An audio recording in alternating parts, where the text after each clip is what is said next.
Mônica. Pronto. Já está salvando. Pode começar. Tá bom. Boa noite a todos que entraram e eu não percebi. Vamos então elevando os nossos pensamentos para o alto, em direção a Jesus, agradecendo esses bons amigos que junto conosco nos encontramos todas as terças-feiras, ao Mentor do Self, o Pai João, a sua equipe, que nos dá assistência, que nos sustenta, ampara, protege e também nos intui para que possamos, nesses encontros, conversar um pouco mais sobre os ensinos de Jesus. E assim, Mestre amado, com a sua presença em nosso meio, nós vamos sentindo o fluxo do seu magnetismo, que vai percorrendo cada um de nós, do alto da cabeça até os pés, acalmando, tranquilizando, tirando de nós todas as preocupações do dia de hoje e deixando a nossa mente, o nosso coração bastante receptivos para o conteúdo desta noite. Que possamos envolver a Mônica em harmonia e paz, para que ela possa desenvolver o tema que preparou, para que possamos todos, ao terminar, sair mais enriquecidos nos ensinos de Jesus. Que assim seja. Graças a Deus.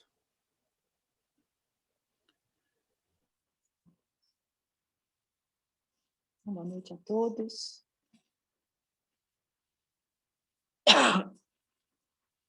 Na época de Jesus, nós, como vemos os filmes, lemos os livros da crucificação de Jesus, aprendemos que Jesus foi crucificado a pedido da classe dos fariseus, dos saduceus, que viam em Jesus uma ameaça ao seu poder.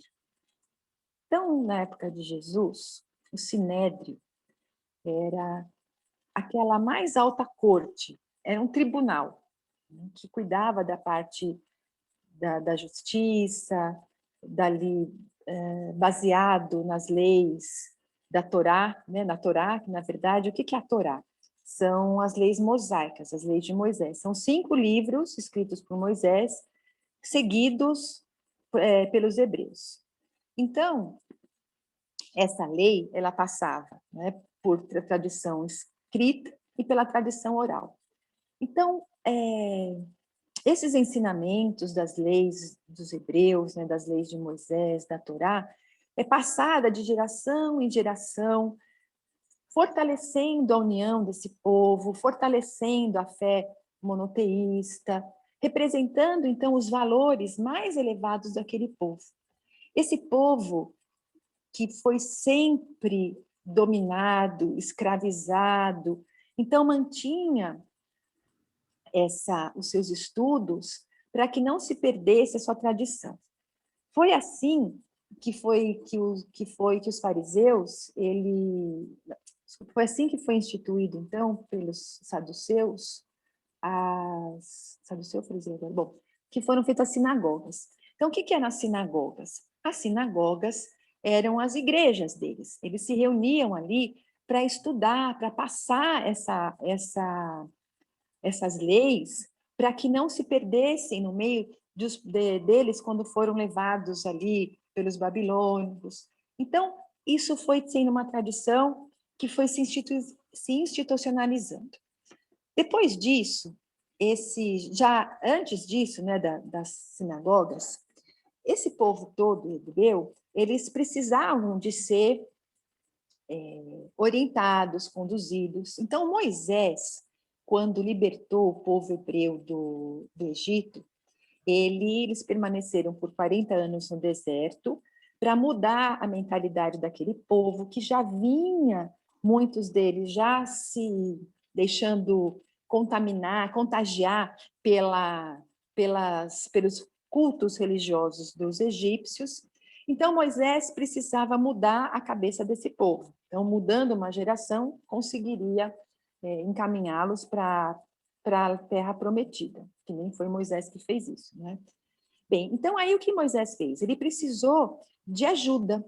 Então, ele reuniu pessoas que tinham espírito de liderança, pessoas sábias, pessoas até que eram respeitadas ali na comunidade, e formou um grande grupo, né, de juízes que estariam ali para auxiliá-lo naquela tarefa, né, de governar. Então, ali o que aconteceu? É chamado assim do grupo dos anciãos. Então, ele reuniu, na época, 70 anciãos, eram 71, né, com ele, e ali, durante todo o período da história dos hebreus, eles que ficavam ali auxiliando, respeitando, para respeitassem as leis, para discutir as questões políticas, as questões econômicas, sociais, de todo aquele povo, e depois de todas as tribos. Bom, esse conselho de anciãos, esse grupo, né, esse conselho de anciãos, ele ficou conhecido como conselho de ancião por muitos e muitos tempos, desde Moisés e foi indo até o ano 100 e alguma coisa, porque foi com Hircano II, que era um ancião, né, que presidia desse grupo de pessoas, e ele mudou o nome para Sinédrio. Por que Sinédrio? Em hebraico é Sanhedrin, que vem do sinédrio grego, que significa assembleia sentada, conselho. Porque era um conselho e eles ficavam ali sentados em semicírculo e para resolver, então, essas questões do povo. E então, aí passaram a ser chamados, então, não mais de conselho, não é, de anciãos, mas de sinédrio. Bom, em Jerusalém, na época de Jesus, então, tinha o grande sinédrio que ficava nessa cidade muito importante. E esse sinédrio, né, esse grande sinédrio, ele tinha, então, 71 membros, assim como era lá da época de Jesus, de Moisés, né? Bom, então, os seus integrantes sentavam em semicírculos para discutir, então, tomar as decisões mais adequadas. E na época que Jesus, então, já estava na sua vida pública, após os 30 anos, nós sabemos que toda ali aquela região, os hebreus, né, os judeus já, eles estavam sendo escravizados, era um povo, né, dominado pelos romanos. E toda essa dominação romana, e todos os povos que os romanos conquistavam, eles permitiam, né, que seus povos dominados mantivessem seus costumes, suas práticas religiosas, desde que não causasse problemas a Roma. Então, o sinédrio continuava se reunindo, os sacerdotes continuavam se reunindo, mas tinham, claro, os seus poderes limitados. Roma foi que elegeu, na verdade, e esse sumo sacerdote, eles eram escolhidos por um grupo, por esse conselho, tinha que ser uma pessoa de uma geração, lá né, que tinha uma ascendência, eles eram pessoas ricas, então tinha toda, né, características que precisavam ser escolhidas, e acontece que eles se achavam os ungidos, eles se consideravam os ungidos. Então, o que significava isso? Que eles eram os eleitos.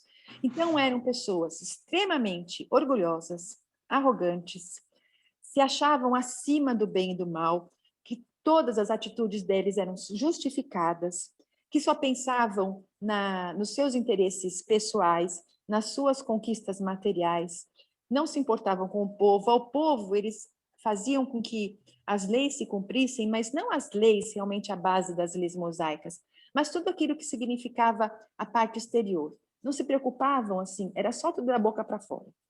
E, na época de Jesus, o sumo sacerdote, que era aquele que cuidava, então, que presidia esse tribunal, que tinha o maior poder sobre todos os membros do Sinédrio, era Caifás. E Caifás foi escolhido pelos romanos. Então, aí nós já vamos vendo que existia um conchavo entre eles, o sumo sacerdote vinculado, né, a Roma, e Roma também utilizando isso para ter um meio de barganha e de troca de favores. Então, o que acontecia? Um ajudava o outro, mas, na verdade, eles se detestavam. Então, o Sinédrio continuava com as suas funções civis, com as suas funções religiosas, mas eles, então, tinham toda aquela relação de corrupção com Roma, com o governo de Roma ali, e vice-versa. E se odiavam, né? Mas ficava tudo naquela falsidade. Bem, foi por essa razão, então, que Jesus, sendo judeu, então, todas essas questões sociais eram tratadas pelo Sinédrio. E, então, quando eles quiseram a morte de Jesus, o Sinédrio só poderia fazer o julgamento, mas ele não tinha poder de pena de morte. Pena de morte só poderia ser dada por Roma, né? Na verdade, por Roma, através do seu representante legal. E Pôncio Pilatos era o governador daquela região, era o representante de Roma naquela região ali, não é? Então, o que aconteceu? Eles exigiram de Pôncio Pilatos a condenação da pena de morte. Esse sinédrio ele continuou ativo por muitos anos, até 300 e pouco anos depois de Cristo, quando ele foi destituído. E há pouco tempo, né, em 2004, é que novamente houve a retomada desse grupo, do sinédrio, lá na região, não é? Mas grupo de rabinos, de sacerdotes, de diversas comunidades ali deles, que conseguiram reestruturar, mas um grupo realmente de pessoas decentes. Bem, nós estamos falando disso tudo porque dentro desse grupo de sacerdotes, então, existiam aqueles que se deixavam corromper por Roma, que só praticavam os atos exteriores, que não se preocupavam com o povo, tinham aqueles que não faziam quase nada, mas iam de acordo com as conveniências, mas também existiam pessoas muito boas, pessoas que realmente se preocupavam com a aplicação das leis, que se preocupavam com o seu próximo. E dentre dessas pessoas que faziam parte desse grupo, um desses juízes era o José, conhecido por José de Arimateia, porque ele vinha da cidade de Arimateia. E ele pertencia, então, ao Sinédrio. E José de Arimateia, portanto, ele participou do julgamento de Jesus. E, embora ele fosse contra as acusações que foram feitas para Jesus, ele votou contra a condenação dele, mas ele não foi capaz de levantar a voz para defender Jesus. No Evangelho de João, ele narra que o José de Arimateia era um discípulo de Jesus, ele se tornou um discípulo de Jesus, mas ele era muito discreto e ficava sempre assim, distante, apesar de ser bastante afetuoso, de mostrar muito respeito para Jesus. O José de Arimateia, ele era um homem muito respeitado naquela região, ele é de uma família muito rica, então, pela sua própria nobreza de caráter, não é? Porque as pessoas sabiam ali, não é? Quem era decente e quem não era decente. Então, ele sempre se manteve longe da degradação que se tornou o templo, da degradação que aqueles sacerdotes ali se tornaram, né? E ele ficou assim, durante muito tempo, ele participou desse grupo de anciãos, né?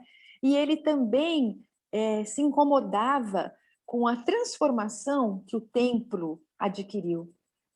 O templo construído, né, para ser a casa do Senhor, para receber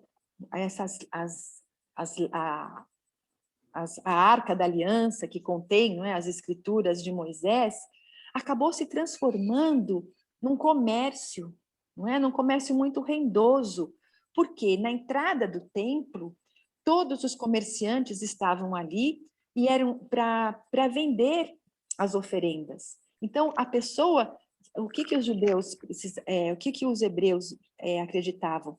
Que para eles pedirem a reparação dos seus erros, tudo eles precisavam de oferecer uma penitência a Deus.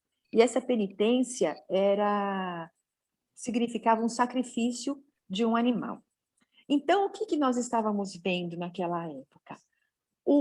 As pessoas não poderiam ter um animal em casa e levar em oferenda para o templo. Não, eles deveriam comprar aquilo ali no templo. Então, claro que eram cobrados valores exorbitantes, que era desde uma pombinha até o bezerro ali, que era sacrificado. Então, aquele comércio imenso, não é? Que se transforma. E, claro, não é? Que os comerciantes pegavam a sua parte e uma grande parte ia para os sacerdotes. Então, todos aqueles animais que eram para comprados em holocausto, então, tudo aquilo ali era um grande comércio. O José de Arimateia, ele já era rico, de família rica, não é?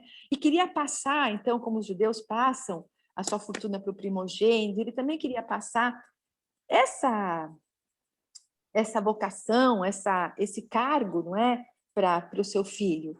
E então a ideia dele era que seu filho então também fosse um juiz, né, em algum momento oportuno, e na ideia dele também de quando finalmente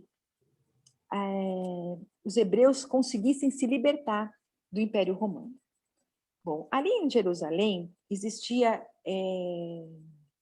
o templo era localizado no alto de uma colina e os sacerdotes não moravam ali.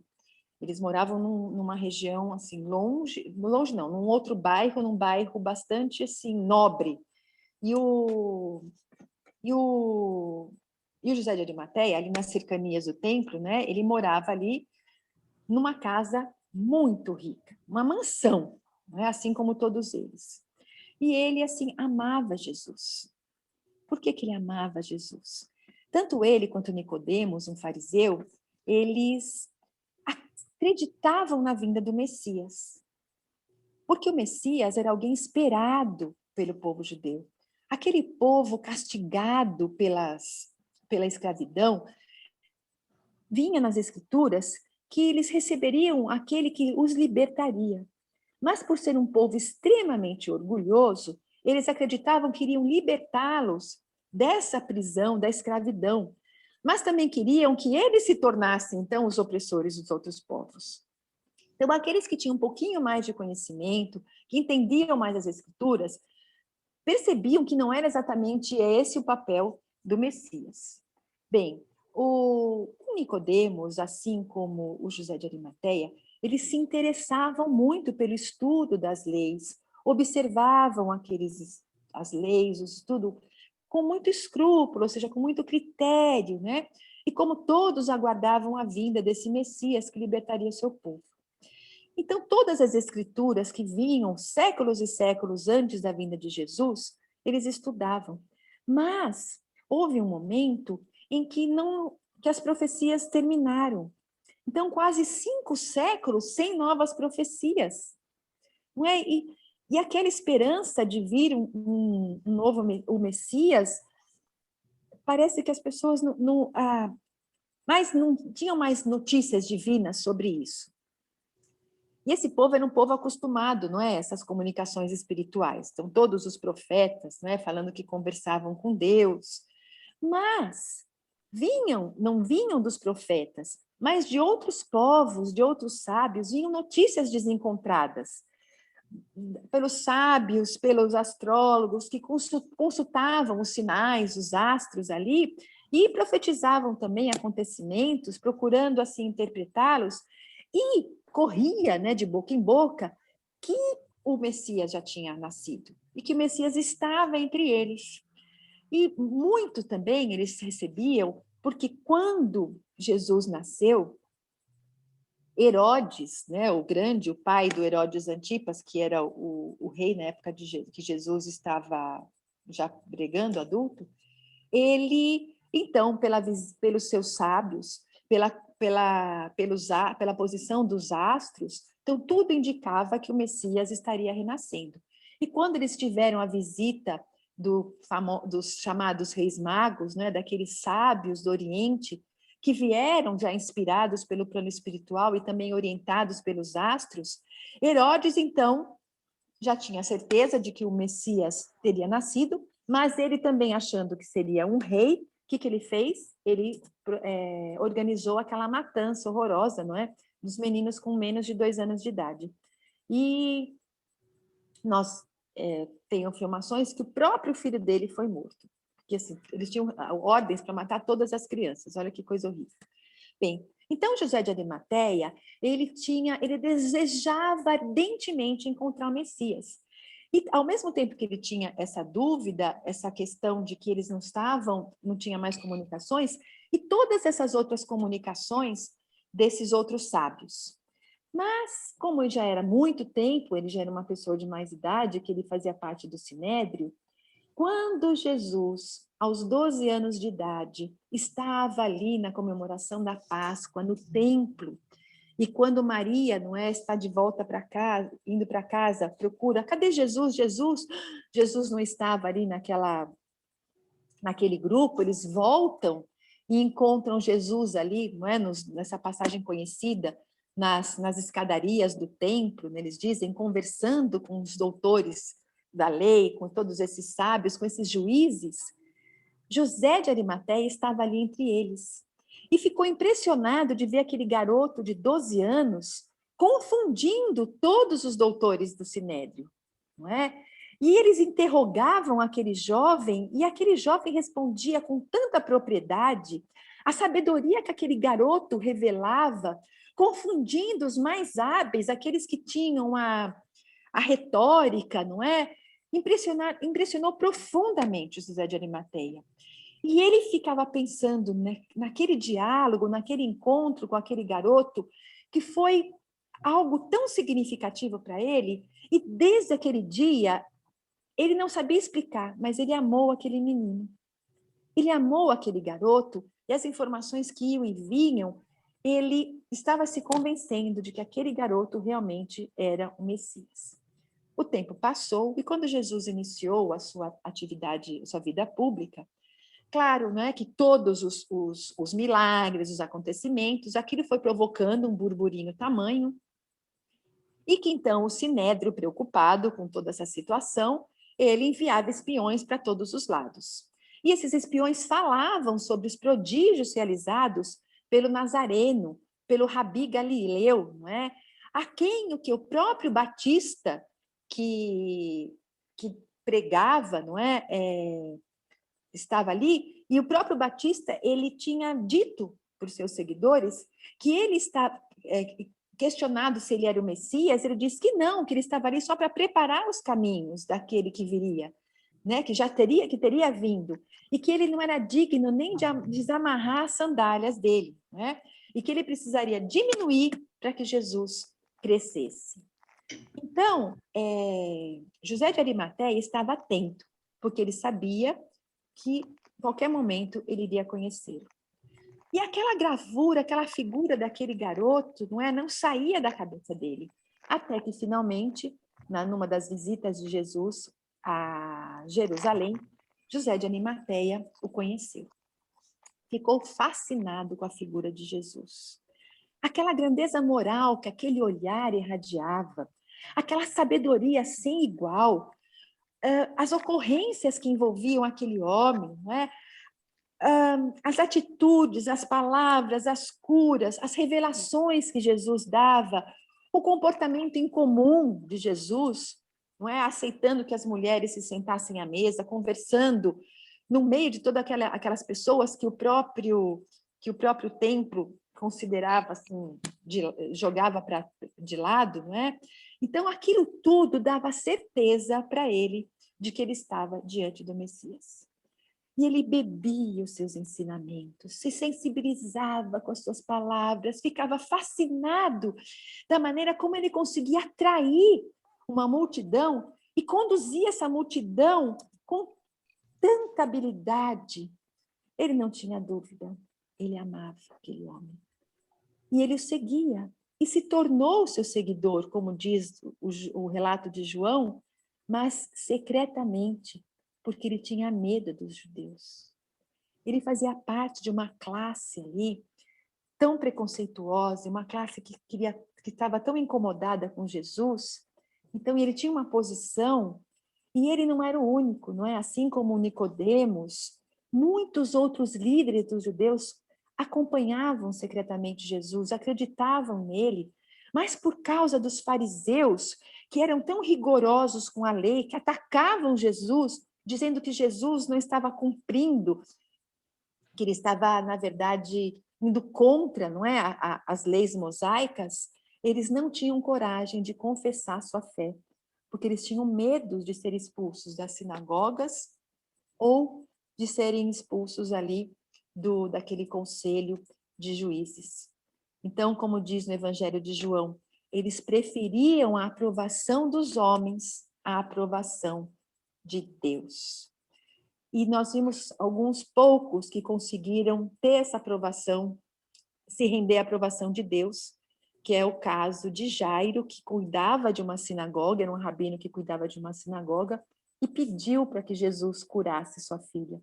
Quando chegou, disseram que a filha estava morta, mas na verdade não tinha morrido, ela estava no estado de catalepsia, e Jesus ressuscitou, né, como eles dizem ali, a sua filha. E ele então passou a seguir Jesus e foi expulso da sinagoga, tiraram ele do seu cargo. Bem, então todas essas situações estavam provocando um grande mal-estar entre os judeus, entre toda essa classe sacerdotal. E eles já estavam querendo fazer alguma coisa. Mas o estopim da bomba foi quando Jesus, então, como eu estava falando, né, foi visitar o templo e, encontrando todos aqueles mercadores, ficou completamente irritado, né? E nas escrituras está escrito que Jesus jogou tudo para cima, jogou para lá, jogou para cá, a gente vê nos filmes, né? Isso é completamente contra um espírito que já da envergadura de Jesus. Mas vamos imaginar a tal autoridade moral de Jesus, quando chegou naquele local, e todos sabiam, não é, que estavam fazendo algo que a nossa consciência, não está na nossa consciência as leis divinas, aquele olhar de Jesus e a fala de Jesus funcionou como uma lança de espada, né, destruindo tudo. Então, aquilo, quando todos eles saíram de lá, eles ficaram enfurecidos. O ódio por Jesus cresceu de tal maneira, porque o povo que seguia Jesus e que estava ali, se achassem, concordassem com aquilo, não iriam mais comprar as oferendas ali, e toda essa fonte de lucro de todos eles iria acontecer o quê? Não iam ter mais. Então, eles se uniram ali, saduceus e fariseus, e combinaram o quê? Precisavam acabar com aquilo tudo. E só poderia acabar com aquela ideia, com aqueles ensinamentos, com a morte daquele homem. E à medida, então, que eles foram tramando as suas artimanhas ali, os planos, assim, horrorosos, e era de conhecimento de todos o grupo daqueles juízes. E o José de Arimateia começou a ficar estarrecido de ver os conchavos que estavam sendo feitos, as mentiras que estavam sendo levantadas, porque ele investigava contra Jesus, não é? E aquilo foi de uma tal maneira, uma trama urdida, que eles então conseguiram, não é, prender Jesus através da traição de um amigo, não é, de Judas, e Jesus então foi julgado sumariamente. Ali no Sinédrio, ele foi menosprezado, ele foi ridicularizado, e Jesus se manteve íntegro, e aquela integridade de Jesus, aquela moral de Jesus, chicoteava, não é? Aqueles corações tão endurecidos, tão prepotentes, tão orgulhosos. E ali, José de Arimateia, com tantos outros simpatizantes de Jesus, seguidores anônimos de Jesus, não fizeram absolutamente nada. Quer dizer, eles foram voto contra, mas não conseguiram, mas era uma minoria. Então, eles não conseguiram fazer nada para detê-lo. Eles conheciam aquelas víboras, não é, que estavam ali, e tinham tanto medo deles, mesmo com toda a integridade, que eles preferiram, então, ficar em silêncio e acompanhar o desenvolvimento dos acontecimentos à distância. No coração de José de Arimateia, o destino de Jesus estava selado desde muito antes, e ele sabia disso, porque ele era um estudioso das Escrituras, e nas Escrituras estava escrito tudo isso. Então, toda aquela trama organizada, e como eles não poderiam, então, pedir a sentença de morte, eles encaminharam Jesus para Pilatos. E por conta de todos aqueles conchavos, Pilatos não viu nada que pudesse incriminar Jesus, hesitou, tentou evitar, lavou as mãos, mas por conta das situações, dos conchavos, ele acabou então decretando a morte de Jesus. E Jesus morreu, foi crucificado, e na véspera da Páscoa, né? Nas festividades da Páscoa, numa sexta-feira. E tudo foi muito rápido, porque para os judeus, sexta-feira, no pôr do sol, começava o Shabat. Então, que era o dia santo, né? Então, da sexta-feira, do final do pôr do sol da sexta-feira até o final do pôr do sol do sábado, eles não poderiam fazer nada. Então, muito menos mexer num corpo morto, não é? Porque isso os tornaria impuros. E qual que era a tradição? O costume era que todos aqueles homens que eram crucificados, eles, após a morte deles, eles ficavam ali para que os abutres o comessem, eles iam apodrecendo e depois eles tiravam e jogavam numa vala comum. E o que aconteceu após a consumação daquela tragédia, não é? José de Arimateia acompanhou, junto com Nicodemos, à distância, toda aquela trajetória até o Gólgota. E quando ele viu ali, ele não admitia que Jesus pudesse ter o fim de tantos outros. Aquele homem extraordinário, aquele que era o Messias, não poderia ficar ali para ser comido pelos abutres. Então ele vai e solicita a Pilatos que permitisse com que ele pudesse retirar o corpo de Jesus da cruz. Ele utilizou do seu prestígio e, veja bem, ele acabou, nesse momento, se libertando do medo, porque aquilo repercutiu de uma maneira bastante grande, né, entre os outros sacerdotes. Então, ele com Nicodemos foram lá e eles tinham que, assim, ser muito rápidos, porque a noite já estava caindo, não é? E eles, então, iriam tirar Jesus. Veja bem,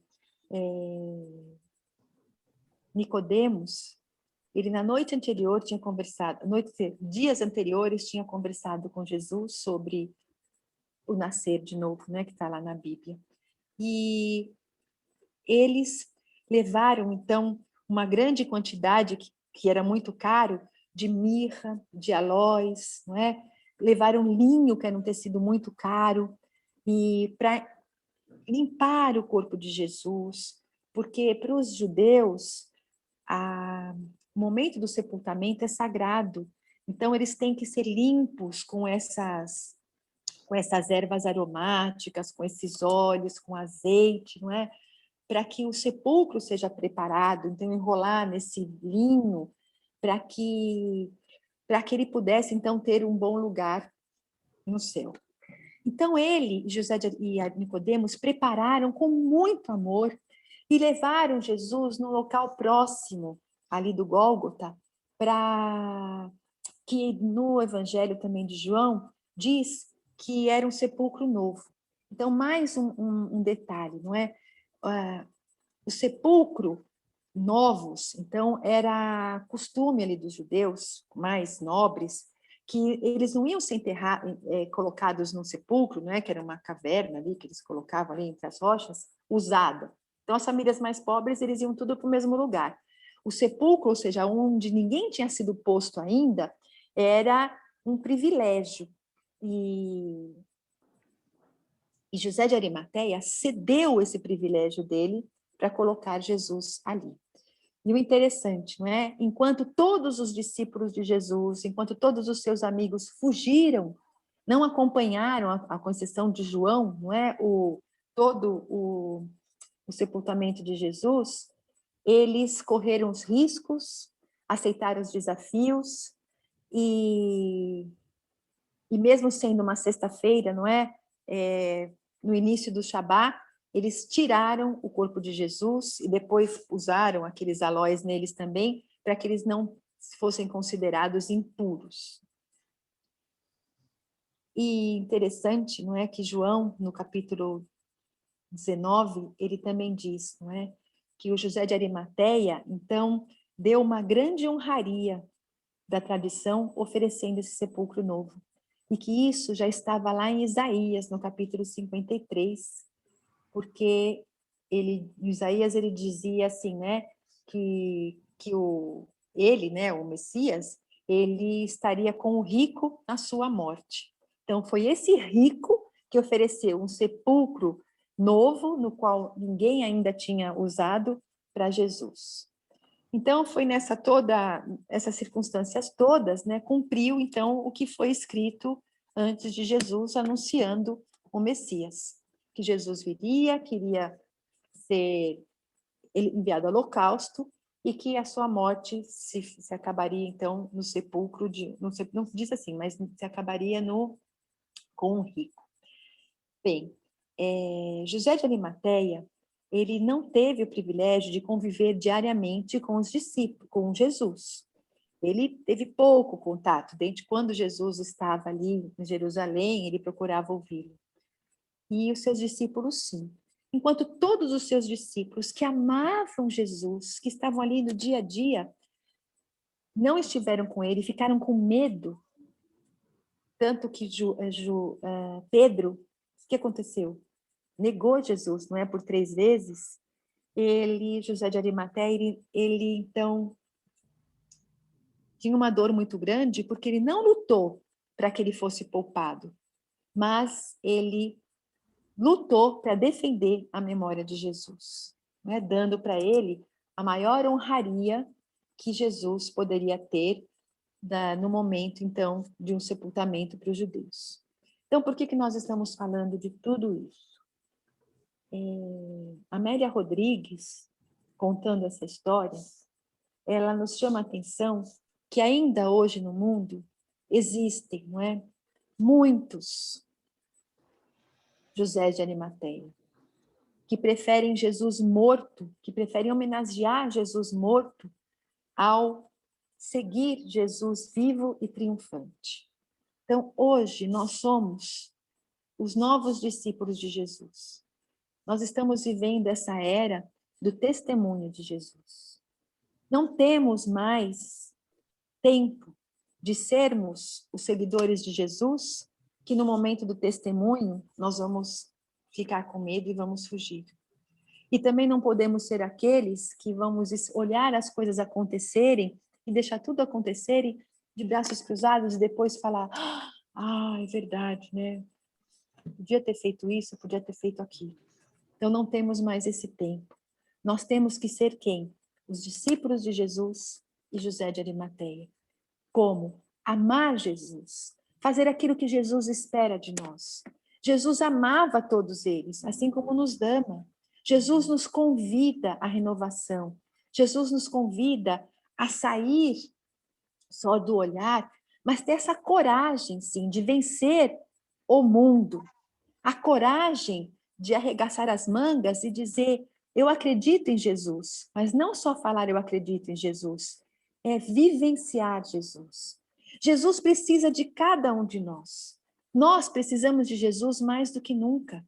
Mas nesse momento de tristeza, nesse momento de tantos corações indecisos, de corações angustiados, todos precisam da mensagem do Jesus vivo, da mensagem do Jesus que disse para todos eles que estaria conosco até a consumação dos tempos, ou seja, que está sempre com a gente, que todos iriam sofrer, mas que era muito melhor sofrer agindo no bem do que triunfar na ilusão. Então, vamos pensar nisso, né? Quem que nós queremos ser? Nós queremos só admirar, achar bonito e não fazer nada? Não, não é isso que Jesus espera de nós. Jesus quer que a gente arregace as mangas, sim. Jesus quer que a gente tenha essa força de fazer o que tem que ser feito. Jesus precisa de cada um de nós. E nós precisamos de Jesus se a gente quer ter esse outro patamar, se a gente quer merecer a terra. Se nós estamos nesse mundo de transição, onde não são os eleitos, Deus não vai estar assim, o João Augusto vai, a Mari não vai, o fulano vai.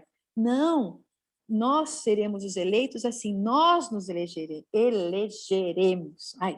Por quê? Nós temos o evangelho, nós temos tudo na mão para nos superar, para superar tudo isso. Então vamos amar Jesus em atitude, não só nas palavras.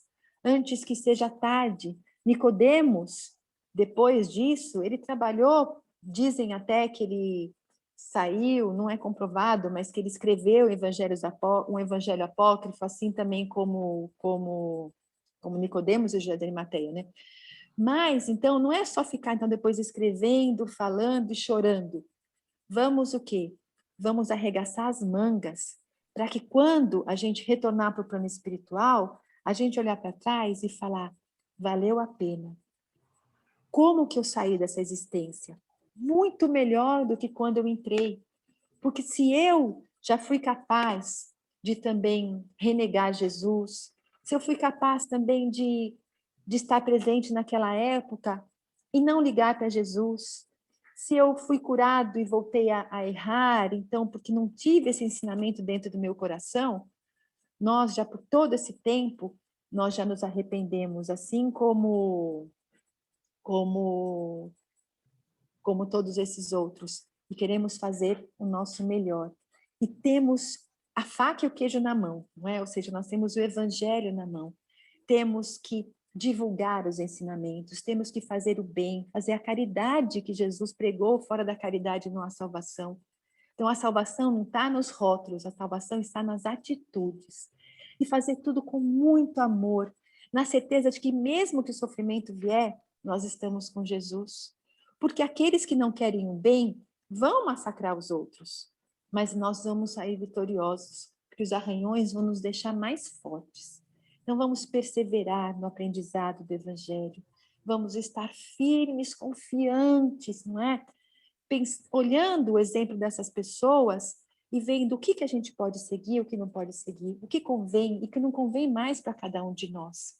E assim, nós vamos ter essa certeza absoluta de que a gente vai olhar para trás e vai estar feliz com o resultado daquilo que a gente foi capaz de fazer para nós mesmos. Nós vamos sair dessa experiência, dessa vivência na Terra, com nossa vontade muito melhor da condição com que a gente veio. Porque a gente está abraçando, seguindo e vivendo Jesus. Bem, a Val fez uma pergunta aqui. Não sei se cabe a dúvida, mas ao falar sobre o sepulcro de Jesus, sempre refleti até onde real a história da ressurreição em relação a Jesus ter ascendido aos céus em corpo e espírito. Isso me parece estranho, já que Jesus é espírito crístico,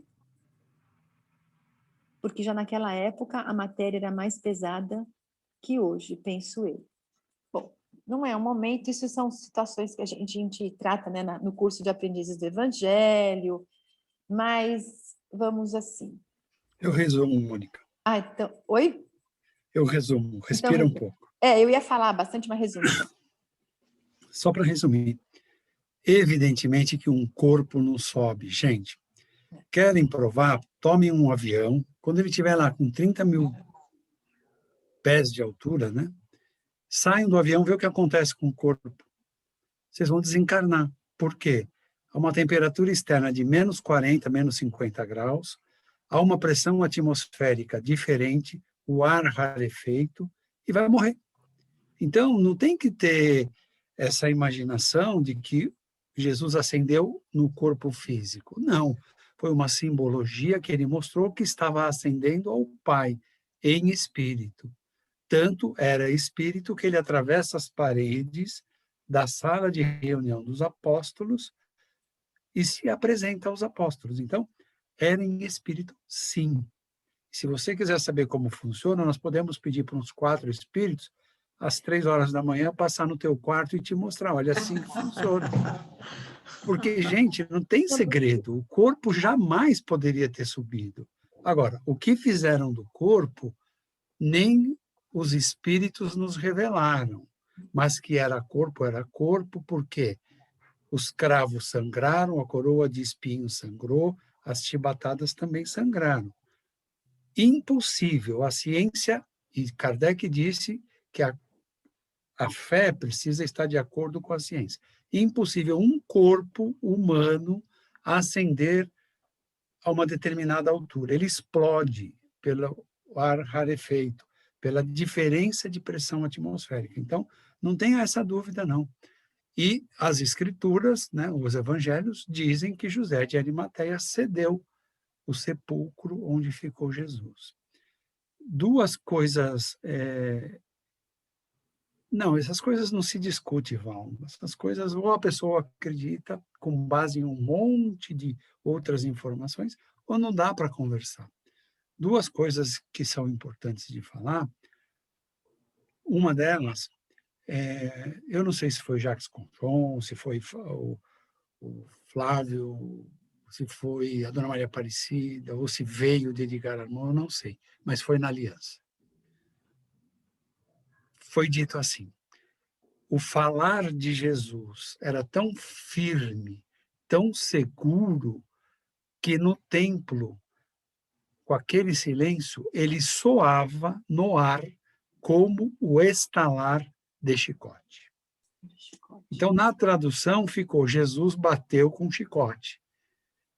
Pensem bem, se um homem, no meio de um monte de comerciantes ali interessados nos lucros, como disse a Mônica, vai se opor à venda de qualquer coisa, todos eles viriam para cima e bateriam nesse homem.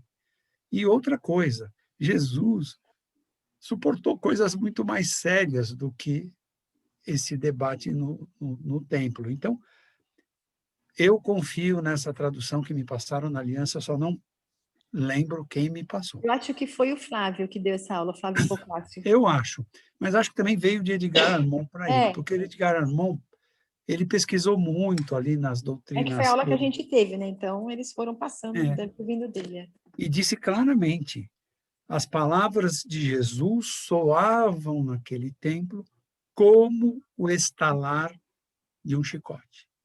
E aí já disseram que ele bateu com chicote. Ele apanharia de todo mundo, gente, porque ele não iria reagir. Não é da natureza de um Cristo reagir.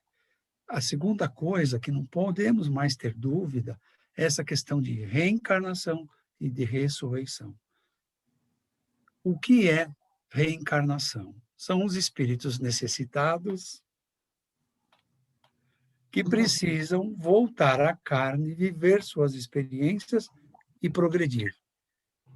Desmanchar vícios, defeitos e construir virtudes que já existem guardadinhas no ser, né, no espírito, e precisam ser expandidas. Isso é reencarnação. Ressurreição. Diz Paulo, e distorceram também o que Paulo ensina. Dizem que ressurreição é quando morremos, ressurgimos num corpo de luz. Não temos essa moral toda para ressurgir num corpo de luz. E eu explico, há tantos casos, Gengis Khan, Hitler, que nos tiveram quando morreram. O que Paulo disse é preciso ressurgir num corpo de luz. Ressurreição é ressurgir num corpo de luz. O que é um corpo de luz? É um espírito puro, é um espírito em adiantado estágio de evolução. É um espírito tipo Chico Xavier, Irmã Dulce, Gandhi, são espíritos altamente evoluídos no amor, comparados a nós, né? Altamente comparados a nós. E aí sim, ao desencarnar, ressurge num corpo de luz. É isso que Paulo diz. Então, existe ressurreição e existe reencarnação. É uma questão de grandeza moral ou de inferioridade moral para estar em ressurreição ou estar em reencarnação. Não tenho dúvida, é isso. Deram múltiplas interpretações, não existe reencarnação, um monte de coisa. Reencarnação está na vida do ser humano desde o mundo primitivo. É só estudar os livros, não só de filosofia, de sei lá o que, antropofosia, fazia, nem lembro mais. Antroposofia. Muitos livros já mostram povos antiguíssimos no planeta falando da reencarnação. Então, não é um conhecimento da doutrina espírita, é o contrário. Poderia listar aqui uma série de livros, de filmes baseados em fatos reais de pessoas que contam como foi a vida anterior. E foram investigar e, de fato, existiu aquela pessoa naquela época e viveu daquele jeito que a pessoa fala. Tem muito. O que mais marcou também foi dito na época que era aluno de aprendizes na Aliança, que foi dito o filme Nânica. É o que me vem na mente aqui, mas tem uma série deles. Então, não tenhamos dúvida, há reencarnação e há ressurreição. Ressurreição quando o espírito já atinge a luz, já consegue fazer luz. E Jesus falou, e o seu falar era um suar, estalava no ar como um chicote. Autoridade moral. Não foi... Ele não é o Rambo, não é esses filmes aí que o cara sai batendo em todo mundo e não apanha de ninguém. Jesus era doce, né? É doce, é meigo, é da paz, é da serenidade. Em situações muito mais delicadas, ele não teve esse tipo de reação. É importante falar isso. Por quê? Eu sei que as pessoas carregam, mas por que carregam? Porque a psicosfera do planeta tem essas coisas criadas. E nós nos ligamos à psicosfera do planeta. Nós vamos falar de psicosfera no selfie. Por quê? É preciso desmanchar o que está errado e colocar o que é bom no lugar do próprio planeta, no lar, em todos os lugares onde nós estamos.